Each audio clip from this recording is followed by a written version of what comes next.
really enjoyed Bowling for Eva. I think it was shot really well. I think the decision to bring in all these really great graphics and incorporating a lot of animation into your piece was really smart. It was really fun. It was really creative for a lot of these darker themes. I think it was great to present this view through a young girl.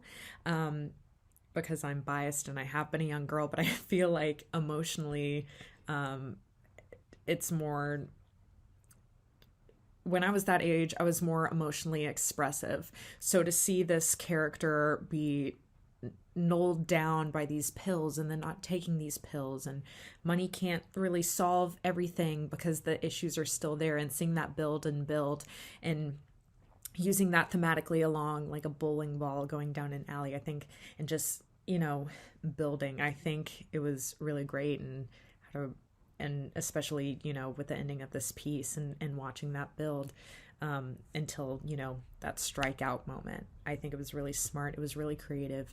It was written very, very well. I love the direction that this took.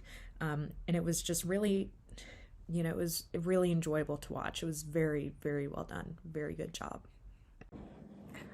Bowling for Ava. I thought this was really, really intense, really, really emotional. I thought they dealt with a lot of really big, really complex ideas and situations.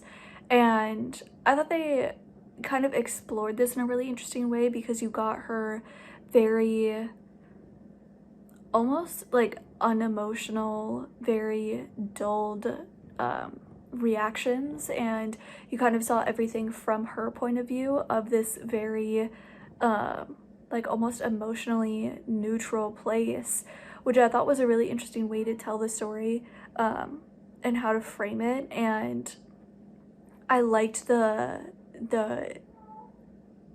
moments that they brought up with the medication and her being monitored, and like this little thing of like the doctor having like the mug that was obviously like promotional from the pharmaceutical company. I thought all of that was really well done, because it was, just a small little comment on the healthcare system, especially in America, and getting the point of view from like her actual true friend, and she's still just like being monitored while they're trying to like hang out. And I thought they just did a really good job in general, and then having like the warning message at the very, very end, I thought was really, really powerful. Bowling Forever was a sort of a trippy film. It had a lot of twists and turns. I loved the use of the bowling graphics throughout, and then we have the entire sequence that is entirely of the bowling graphics.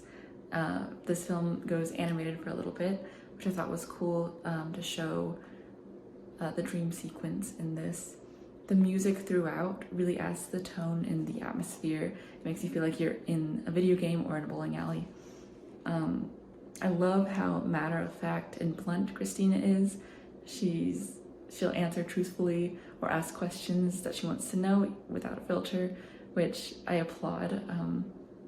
And I think that's a really interesting trait for a character to have, because it leaves no mystery to what they're thinking.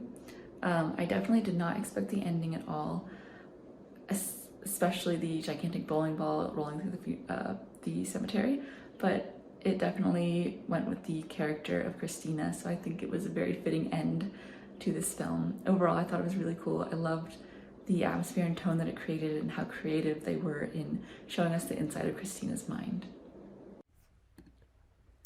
As our young lead sits in the psychiatric office after having battled suicide ideations, she's given this pill called Tranquil to try to ease her struggles, when in the end it ultimately leads to her own demise. The side effects of the medicine as the credits roll is a lovely addition. A creative use using the bowling animation as it ties within the short, having this hallucinogenic state of mind that we find this girl to be lost in, as she makes reckless choices, knowingly meeting up with a pedophile and just simply not caring. Her family comes for money, but it goes to show that money won't save you from sadness. I like the fact that she's 14, as our current statistics show that the highest suicide rate in 2022 is 14 to 17-year-old girls. I really love the period props and design. I can't get over the bullying animation, honestly. The computers, the question of ASL, the block phone. We see her spiral in a way that even her own family doesn't even recognize. And it kind of goes to show how you can be surrounded by people and not be seen, and it can ultimately reach this inevitable end.